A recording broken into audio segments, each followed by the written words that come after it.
G'day everyone, we're here at sunny King Lake and we're here with a couple of guests and a bit of information, and we will be back very soon. G'day, he's Gary. And he's Shane. And you're watching ECITV. You certainly are. Enjoy. Alright, thanks everyone for joining us for our 50th episode. Episode 50! We made 50. Woohoo! That's pretty cool. Yeah, pretty excited about that. Pretty special. So we sneaked this one in just before Christmas. Who would have thunk? Who would have thunk? So we're going to change things up a little bit. We've got a couple of guests here. We've got Dane, he's going to show us some of his Dane Designs products in show and tell. And we've got David, who's going to talk to us about what All Tracks Australia have been up to. That's it. So let's kick it off with show and tell. Dane, what have you brought to show us today? Today I have brought along one of our prototype parts, which is our new mini stem. It's only half of the actual product. We've got these out in the field at the moment. Two of my riders are currently on them and absolutely loving it. Super lightweight. The body of it is only 100 grams, and we plan on having titanium hardware with the cap and aiming around the 120 gram mark as a complete stem. So should be really quite light for all the young little tackers. So that's just targeted for 1 inch, just juniors, that is minis and juniors? Just minis and juniors. It'll have a weight limit of 55 kilograms. Okay. What sizes will it be coming in? So that'll be in 40 mil only.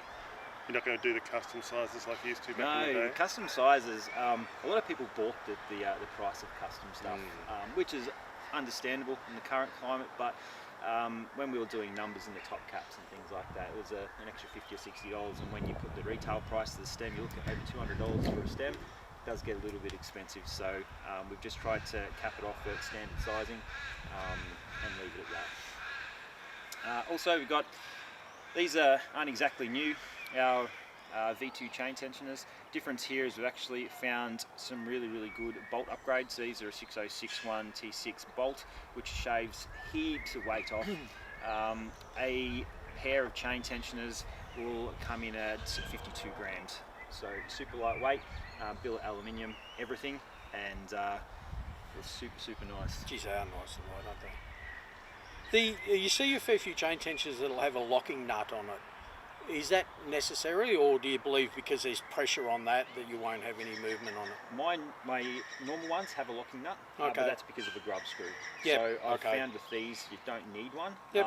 But a locking screw a locking nut is, I don't think it even measures on the scales. So you can get like the really skinny ones that could go on there, but I find that as they are there, because there's tension on it that generally won't loosen up. They're beautiful and light. Yeah, and look at the finish on it. Fantastic finish. High polish. You check those out, Dave? Pretty sure Paul's getting around with these, isn't he? Yeah. No, they look very cool. A custom set with black inlays. So where the machining is, we've put some black paint there and polished over. It's custom, don't it, just for you. It's got your name on it. Beauty. And the last one, look, this isn't exactly new, but it's out there. This is our 53mm top load stem, front load stem. It's got the new and improved front cap, which has been machined out and cut out to save a bit of extra weight. Haven't changed too much of the body. It's just one of those tried and true designs. Very durable, built to last essentially. Our whole goal about this is to build things that you don't have to replace after 12 or 18 months. So they're just a tried and true product that's been out for quite a while now. Very solid. They're very popular the whole way up the East Coast, aren't they? I know people in Queensland and New South Wales just won't stop raving about them. Very cool. And just in the one reach? No, so we've 53? got 61 and 53 for both the top and front load. Oh, okay, so you do a So top load in a load similar, as well. okay. Yeah. Oh, very good. So titanium upgrades are available. It's probably an extra $50 on top of that. It still pushes it up there, but it does shave a fair bit of weight off. So what would a retail be on that without the tyre upgrade? That's $144.95. Oh, that's good. That's not too bad. Yeah. For a custom thing like that. And everything here is locally machined in Victoria. So that's the best part.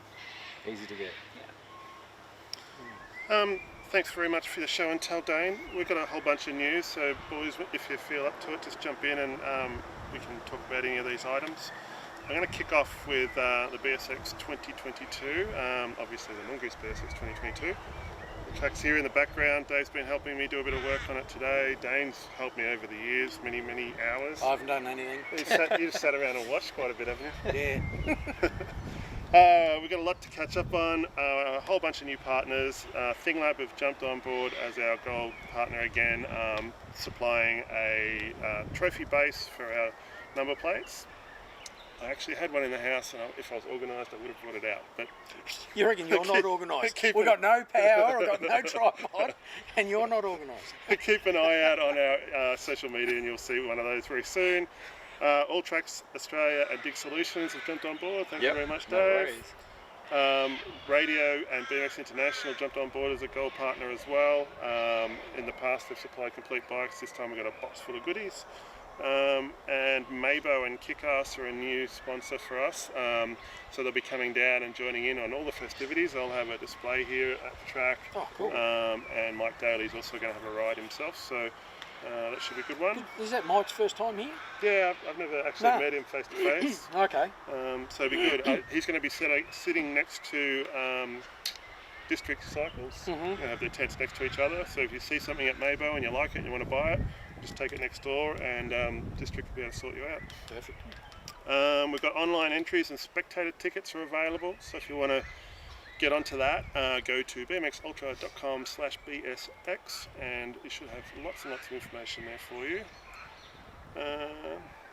So guys, you've both been to BSX events. What's your favourite? We'll start with David. What's your favourite part of BSX? Building the track, I reckon. The changes. Well, that's the fun, and, That's the and fun, you haven't yeah. had the full experience. You haven't had a chance to really ride it yet. No, I haven't. I think I've done about 3 laps, and every time I come up, like Max sort of takes over and goes crazy, and I'll He's finish like off that. slapping the dirt, But I just enjoyed watching the way some of these, the up and comers like Josh Jolly and that get around, like they really hook in. And I can't think of the other guy's name. I think he's on your ECI team. Is it Jai Copeland? Yeah. Jai Copeland, yeah. They just, I enjoy watching that sort of stuff because they really have a red hot go. So, yeah, it's good. You going to join in this year?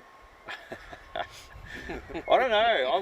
I really would like to. I think I could get around maybe the first and second straight, but to put out a full solid lap, you've got to be quite fit and quite skilled, So, yeah.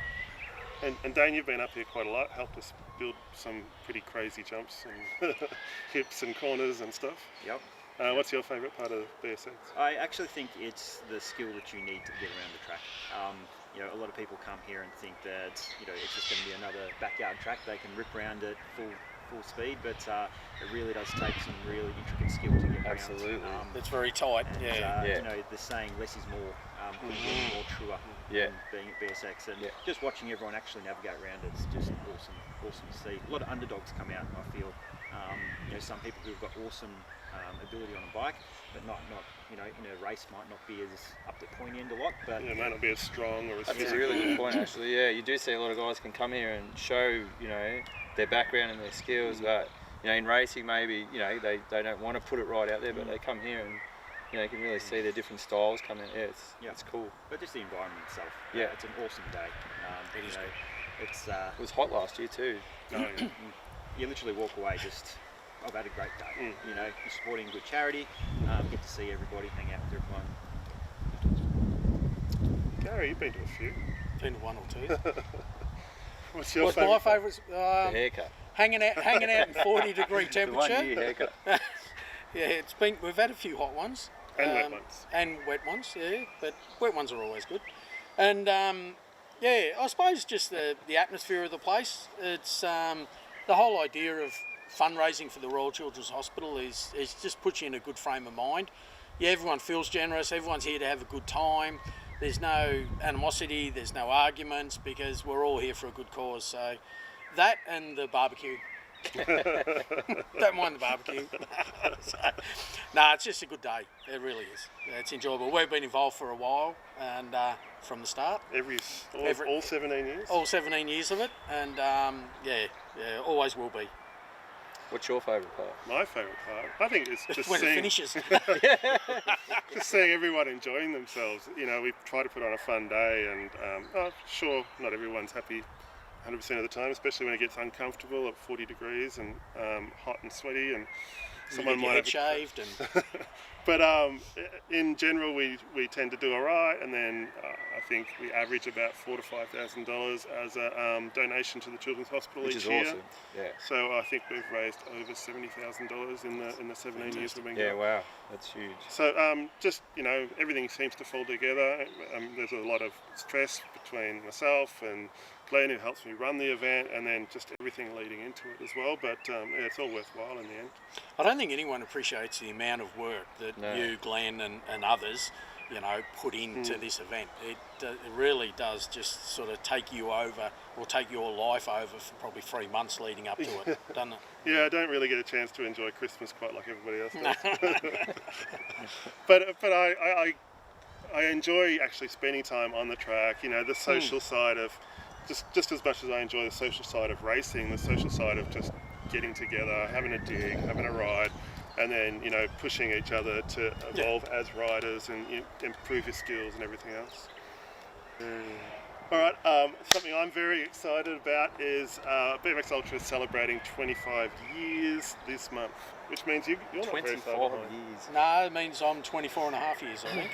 So yeah, I think we spoke about this like 4 years ago Having a 21st. when we were going to have a combined 21st birthday party for Yeah, ECI and BMX Ultra, Just got too hard. and then we thought, no, we'll make it 22nd. So we're going to do a 25th. Oh, we've got 6 months before you turn 25.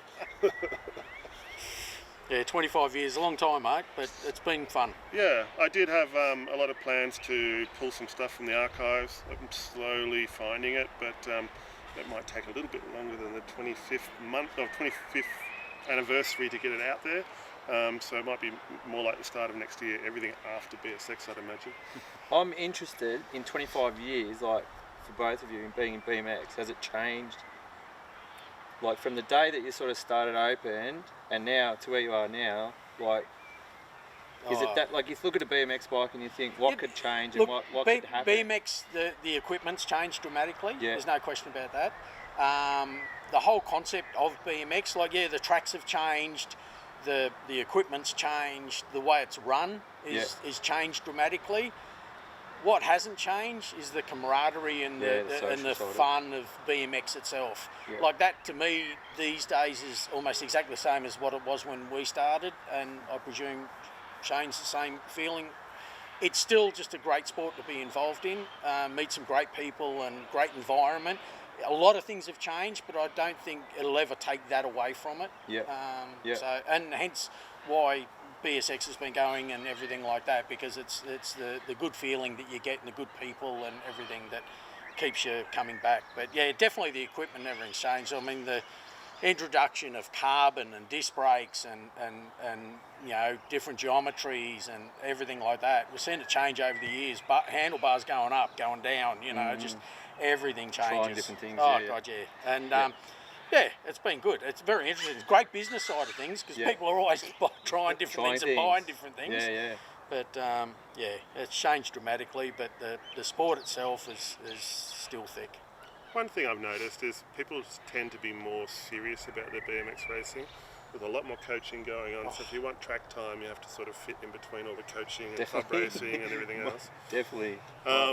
But you know, there's still, like you said, there's still that social side as well. It's just depends on what group you want to mix with, I guess. I think it's more the older guys that are doing the They're secret dead serious. Well, it's not even secret training, it's serious. Like, you know, like definitely sort of, I don't think you can sit back and go, I'm going to do that open and then rock up and think that you're going to do okay. Because I don't think you are. Like, it's pretty serious these days, which is cool, I reckon. The training and coaching and everything's just off its head. Like, you know, we get customers that have been, you know, just started in the sport. Like, they've been in the sport 3 months, and they're saying, well, who can we get to coach our son or daughter or whatever? And you're going, seriously? Like, you know, it was we were in the sport 5 years before we thought about, actually it was Dean Patch that we ended up getting as a coach back then, and that was almost unheard of. Yeah. You know, now it's just accepted. Well, that's what Max said to me, because I approached Max, you know, 3 or 4 years ago when my boys were starting to get interested in BMX. And he sort of did, like, now that I think about it, you could tell that he's never really thought about, you know, doing junior coaching and stuff like that. And you know, to this day, he's still quite busy, and still, you know, makes time for the boys. But yeah, like, you know, now you can really see that, you know, everyone's starting to branch out. And 'cause I think, you know, it's definitely a good introductory. You build your foundation, and then, you know, if you want to go away from BMX, you can always come back. You've got that foundation, you know. So yeah. I mean, there's so much strength training and all sorts of cross training and everything that goes on almost every night of the week for a lot of these kids that are very competitive. You know, back in the day, training was sort of, you know, going to Mangambia bowling alley and overarming some bowling balls or something. That was about it. Yeah, well, it's all the mountain biking and stuff now. So everyone, you know, that's their sort of cross training type. Yeah. And it's not necessarily meaning to just train, but I think you can use that as training, because everyone has a mountain bike now, and it's huge, and everyone loves going out and riding, and so yeah, it's I think one of the biggest things is cross-pollination. It's you know, multidisciplinary sort of riding. So you look at mountain bike, look at pump track, look at freestyle, look at dirt jumping, all these things. They all come together, and I think what people are starting to find is that the more you ride a bike, the more the skills are transferable over to a BMX. Yeah. So not just now pinpointed specifically to BMX racing. Yeah. Now you're starting to get a whole bunch of different skills that you can come in that's going to help you be a better rider on any type of bike. But then when you get on a BMX, you just absolutely kill it. Yeah, true. Yeah. Actually, speaking about Gambia, I even heard that someone had set fire to the hill at the side of the track one Just night. recently? Oh. No, it was back in the day. Oh. Someone, I can't remember what you I wonder who that would have been. I don't know. Actually, we might have. Speaking about dragging some old footage up, I've actually got that on film. Oh, you really? Yeah, someone laying petrol. Let's put it on this show. Someone laying petrol on the side of the hill and lighting it, nearly setting fire to themselves. Yeah, well, I'd believe it, 'cause he's got flames on his hat. I wonder who that was. I might have to drag that. So I didn't set fire to myself, technically. Oh, was it you? Oh no, it wasn't. Oh, someone didn't set fire to themselves, technically. Technically, they were standing in the middle of the petrol when they lit it. Oh, and jumped quite high. And you know what they were riding? A big S&M in the side of the hill in petrol, through a match and was standing in the middle of it. There was a... I have got that photo or video? No, the video. That the has footage to go of it. on this show. Yeah. Has to. Sorry, Shane. Is it on video? Like VHS video or DVD? No, I've got it on DVD. We might be able to do something. Oh, it was on VHS. I put it on DVD. That's mad. Yeah, watch your space, because it'll be on during this show, I'd say. Just that one little bit. We might even, you know, play it back, forth. Hey, who does the editing? Oh, yeah, okay. Let's get back to the show, shall we? Episode 50. Episode 50. So also on BMX Ultra in the past few weeks since our last show, I did an interview with Matt Coker from Fate and Clutch, and Fate make the Rat Rod aluminium and chromoly frames, and Clutch is their components brand. Did any of you guys watch that interview? Oh, you did, Dane? Always interested in that type of stuff. What do you think of Matt and his products and his ethos? And... Different. Yeah. Yeah, that's probably the best way to put it. Yeah, well, it's good that it's different, I think, because you know, you don't want more brands that are doing exactly the same as everybody else. So even his chrome molly frames have 20 mil dropouts and tapered steerer. Oh, right. You don't see too many chrome molly bikes with that.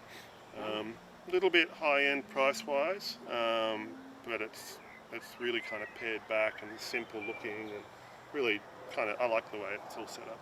Where are they out of? Wisconsin. Okay, so American made. Yeah. Well, not American made. Okay. Asian made. American design. Yep. Yeah. Is there anyone? Do you know many people riding those sort of bikes at the moment? In Australia, no.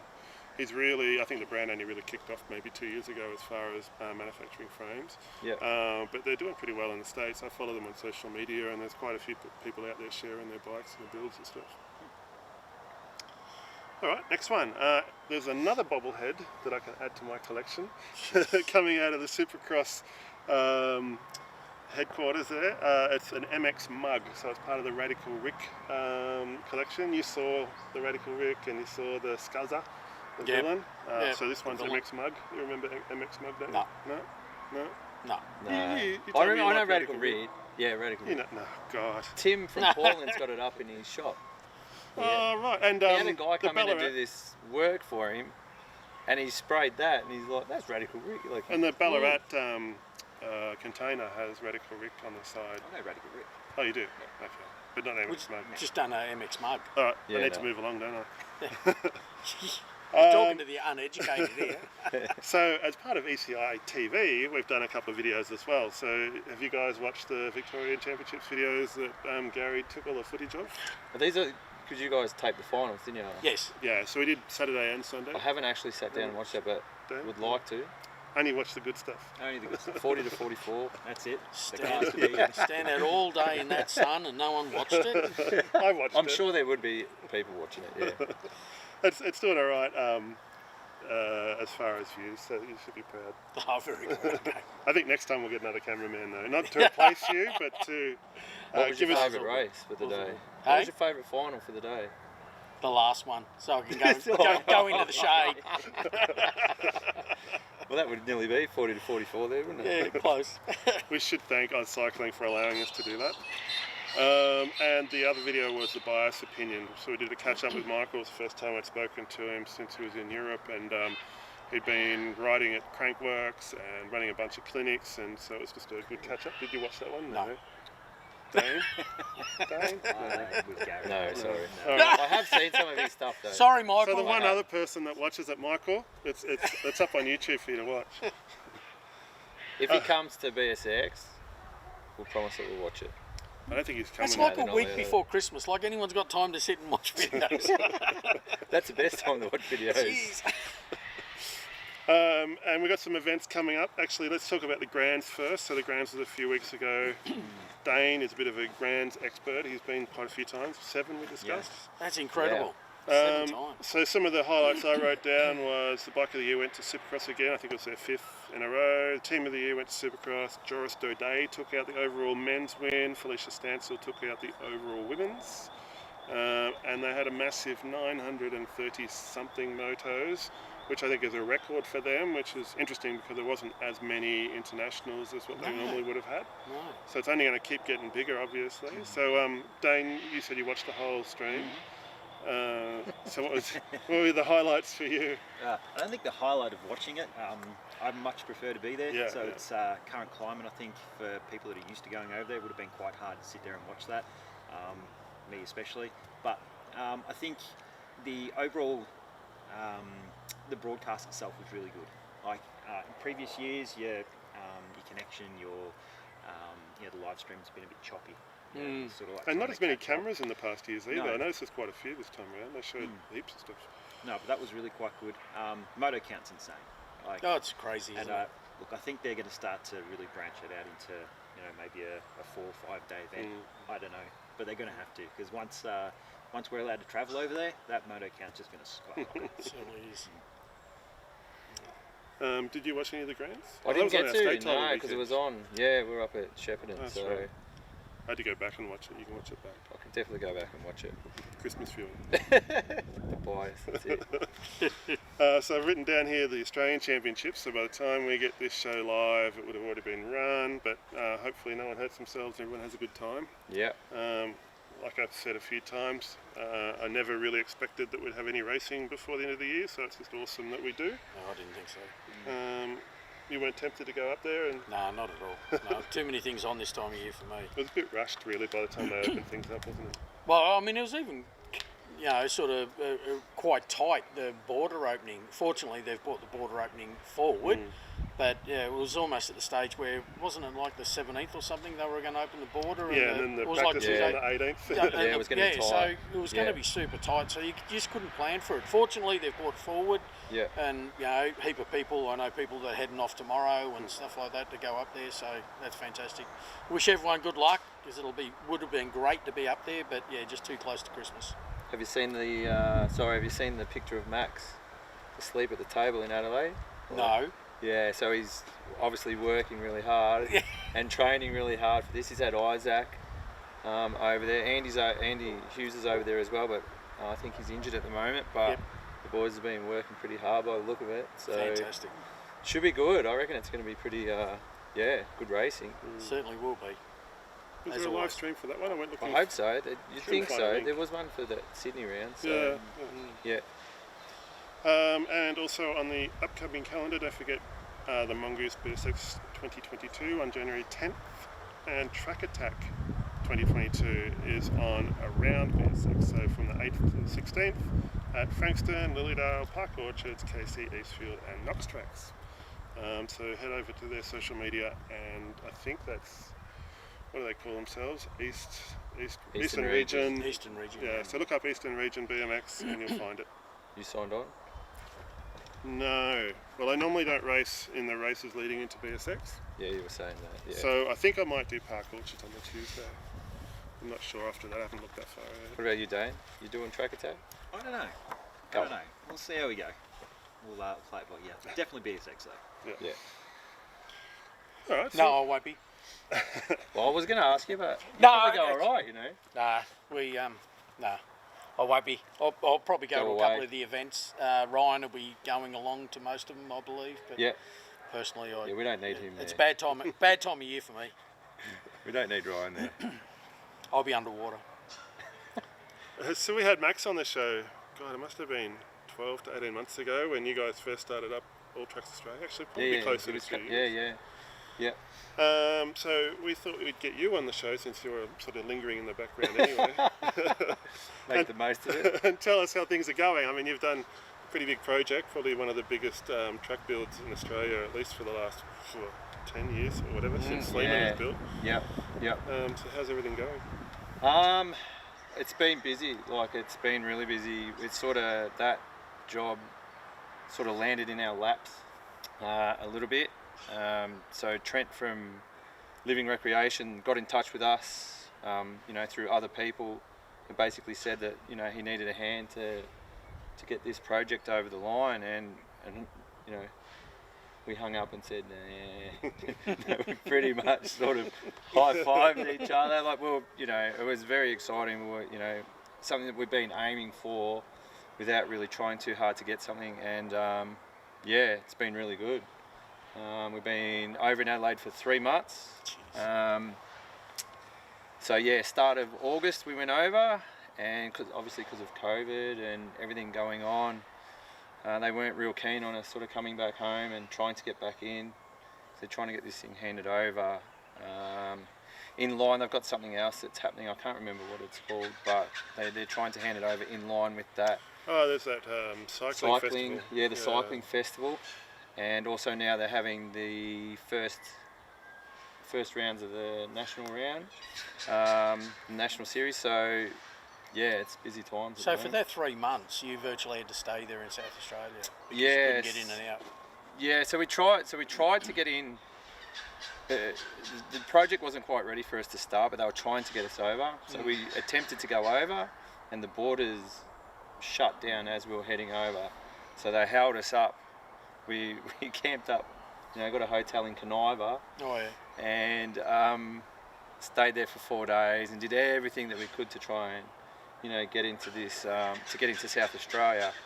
And they just said, look, we're relying on SA Health and all this sort of to go right, and they couldn't make it happen. So we went back home and did some more, homework, basically work out how we can, and got in touch with a police officer in South Australia that was able to help us. Jeez. And he gave us the right sort of processes to make it happen, and sure enough, it was like, we're going, let's go.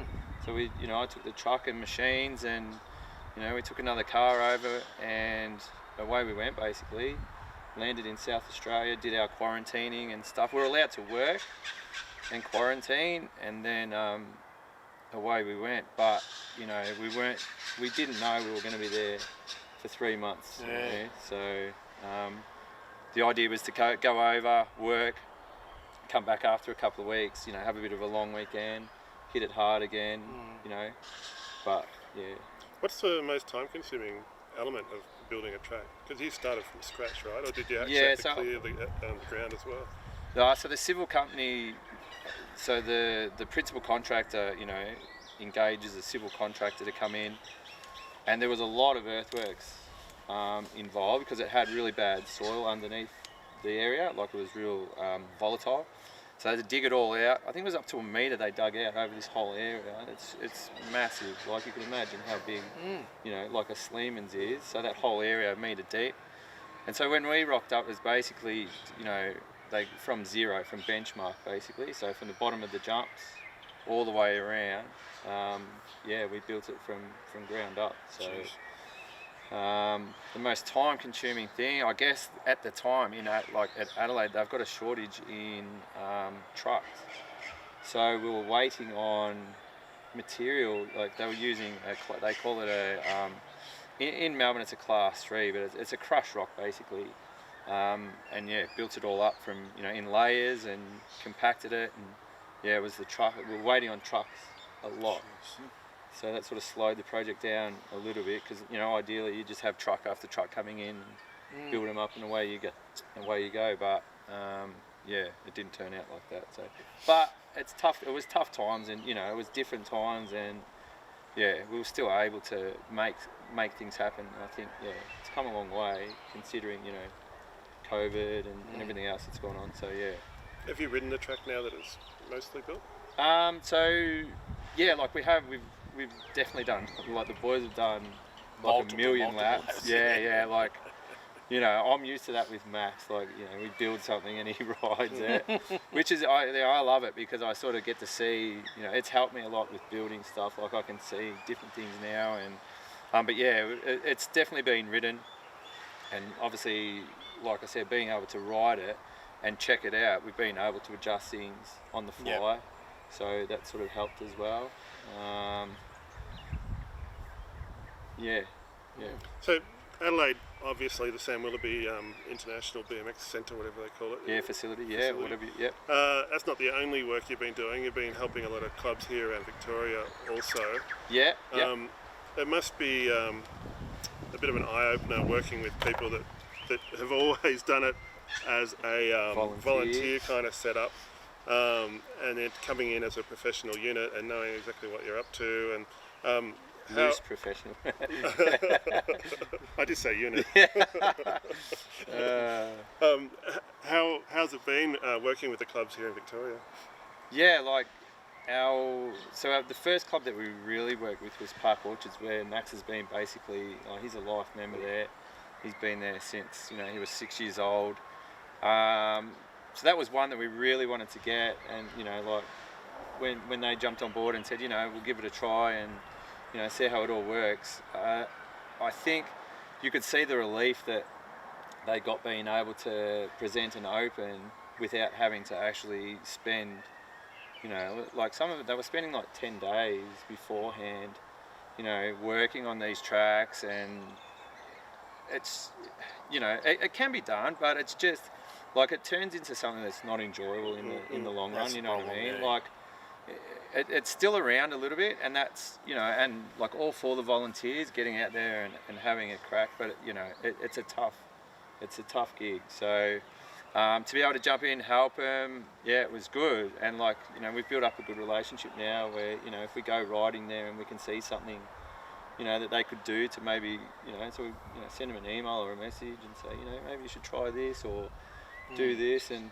yeah, so it's been good. We've got Eastfield as well now. We've done some quotes for like Lilydale,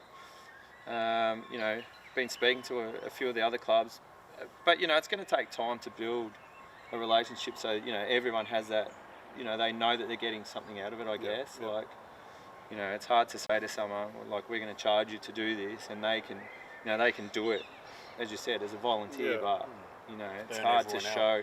Yeah, like I think it's like I said to you today, everyone's still offering their time, even though they've engaged us as a contractor to do the work, they're still offering their time, and we're like, well, we want you to take that time to enjoy, go and have your holidays, and so you can turn up to the racetrack and enjoy it, basically. You guys have been around for quite a while. You probably noticed that clubs that run state championships tend to fall to pieces afterwards, and they're exhausted. Yeah, and people just go their own way, and I know from digging in the backyard, and Dane's seen us and helped me, that there's only so much you can do on a shovel in a day, and it is almost demoralising watching you on the equipment and doing stuff that I could have just sat back and got even fatter over COVID period and just let you do all the hard work.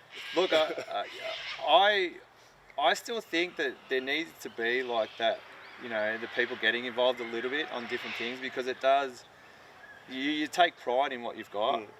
So, to go, and I think that's what a lot of it is. Like a lot of the volunteers have come from that, where they've been, the dads have built dirt jumps and they've got their kids involved. I think it's something that, it's a piece of them. They can go and do a little bit and they've helped, and, they take pride in it. So, and we want to work amongst people as well. Like we don't just want to come in and basically take over, and we're doing it now, you know what I mean? It's like, we're here to try and get it to a point where it's easier for everyone, and then you can manage it better, you know what I mean? Because it's a lot of time. It takes up a lot of time. So yeah.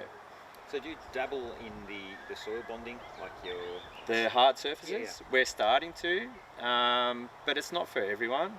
The idea, like a hard surface, basically was to eliminate a volunteer. It was to make time. To lower the maintenance, to lower everything, to be able to ride it on a drizzly day, it's got all the factors that should be good, but if it's not done properly from the start, and we're starting to find that in a few different places now where they probably, it hasn't been done correctly, like the bases and stuff like that haven't been done correctly, and now they're starting to slowly, fall to pieces. But it's once again, it still needs constant, ongoing. They're not a guaranteed fix. It needs constant maintenance, upgrading. Like you've got to make sure that everything drains before you do it. You build these things, and then there's no drainage, then you're going to be pulling that track up. So look, we are starting to get into it, but it's just one of those things. We want to make sure that we get it right. We are, like Max is over at the moment, still in Adelaide, helping the boys over there, and that's what they're doing at the moment, is the surfacing. And we've tried, we're trying different things to make, to see what works best and what it, grabs onto the best and looks the best. But it's just one of those things. We just got to keep testing it and trialing it, and it's just same as everything, like same as you guys, I guess. You just got to keep trialing things, and then, when it works, then come out and go. You sort of find there are some tracks out there that have gone down the path of having everything sealed. It's really, really good. Here comes the rain. It rides fast. It's really, really good. But there are areas where it fails. There are areas where something doesn't transition quite right. 100%. And then it's a matter of how do you fix this? And are you able to go in and just dig it all up and then replicate the rest of the track so everything flows nicely again, or is it literally you have to start from scratch? I can't talk properly. There's a lot that goes into a track actually, and it's like you just said, like as soon as you put like a hard surface over everything, it makes it faster. So if it makes it faster, if you've got an existing track that's dirt, it's going to make it shorter, if that makes sense. So if you're going faster, everything's coming at you quicker, which means that the distance between the jumps is shorter. The jumps are short, like everything is different. So basically, if I was to talk to a club and they wanted to do a hard surface, you'd have to redesign. We would be walking through the track and going, and you don't have to do it everywhere, but there are adjustments that need to be made so that if you all of a sudden you know that Lilydale's fast, and then all of a sudden you put a hard surface on it, that it's not going to work with what's there. So you have to make changes, and it's got to suit the new surface, because you come into something. Take Knox for example. It's super fast now, and the pros hit that double and sail it easily without even trying. But they're always pushing to get faster and faster and faster. So that's just an example of putting a hard surface down and not really making adjustments. Not saying that they've done the wrong thing, but for it to work ideally, you would walk around and make adjustments to compensate. Yeah, definitely. Yeah. Well, I'd like to talk more, but I think we're going to get washed away. I'm sure Dane wants to go somewhere warm. You guys have got the tree. You're just out in the open in a t-shirt. Whatever. Trying to not make my teeth chatter. I did want to talk to Dane a bit about Dane Designs, but I think we're going to get washed out. Maybe we'll need to leave that for another time, Dane. Can you... Warmer day, drier day. All right, guys, thanks very much for joining us. And Yeah, thank you very much for making time to come Thanks for along and having have a us. chat. Yeah, That's Happy awesome. 50th. thank you. Yeah, Yes. well done, guys. Yeah, Awesome. happy 50th episode and happy 25th anniversary yes, for BMX Ultra. yeah. I was all hunky. Hunky dory? I am hunky dory. I was all revved up to do T-shirts and stickers and all that sort of stuff, and it's like, oh, I've got to design them, and then I've got to get them all priced, and then I just thought, I'll do it later. Later, for your 30th. This is like our 21st. That'll never happen. Probably right. No worries, everyone. Thank you very much for joining us. Thanks very much for these two, and Shane for all the work he's doing here. And I'm just along as... Just along for Just- the ride. Not for the You're looks. just along. I'm just along. Okay, thanks See you everyone. guys. Stay safe See ya. out there. See you guys. Far out, let's get cold. I know, he sat there on the t-shirt. I'm trying I not know, to do man. this. Do you need I a could jumper? see you were actually, like, when I was Shivering, talking, you were yeah. shivering. Jesus. Do you need a jumper? No, it's alright.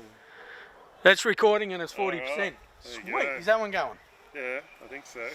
How would you know? I wouldn't. The audio's working. It'll be a podcast. Hey? The audio's that's it. working. It's what? Do you want to give us our intro, Gaza? G'day everyone. We're here in sunny King Lake. Got a couple of guests, got a bit to get through, so we'll be back shortly and with you, With you. without you. Do you want to do that again? If you want. Do you want me to do it with you? Why not?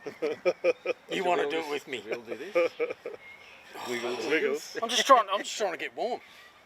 Do you want to cuddle? No. G'day everyone. Back at, oh no. He's got the wobbles. That's it. I thought I was One the one take, that does one take Gary. Yeah, Normally. you lost it. I have. I'm nervous because we're all guests. I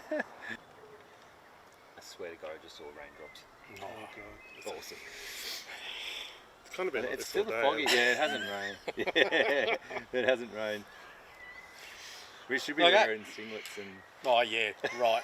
get through. Yeah, Bruce Morrison and all Line. them up in Queensland will be Yeah. laughing their guts out at know. us. Look at those idiots. They've got a smoke machine happening. So that's it for Pause there for a BMX. second. I just want to check check this one, make sure we're not running out of battery. Nah, only lost Do you 10. need a jumper? Have you not got a jumper? Only lost 10%. No, it's alright. So we're good. Still got 30%. I'm still recording. This is product placement time. This is 100% product placement. Stick it out. Jackets. Okay.